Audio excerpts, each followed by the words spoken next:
guys, yung isa pang kasong nilang ibon. Oh, ganda ng kamado nila. Shoutout kay tatay sa kay nanay na nagkakasong kanilang uhulingin. So dito naman sa lugar namin hindi bawal to, kaya okay lang. So ito yung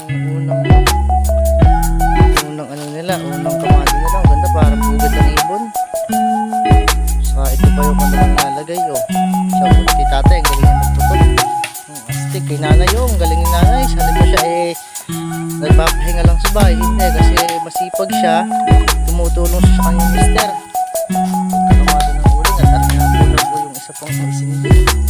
Ang galing na kanilang gawa. Makikita nyo naman, oh, halos pang yung pusok. Ang galing na kanilang idea para maguling. Para siyang bulkan, umuusok lahat. Ito nga guys, oh, ang limit ng kamada talaga, oh, napabilib ako nila.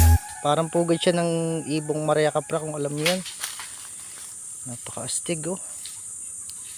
Dito kami sa aming ganitong buhay ng mga probinsyana.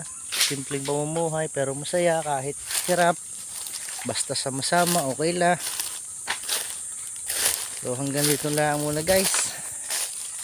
Please subscribe and share.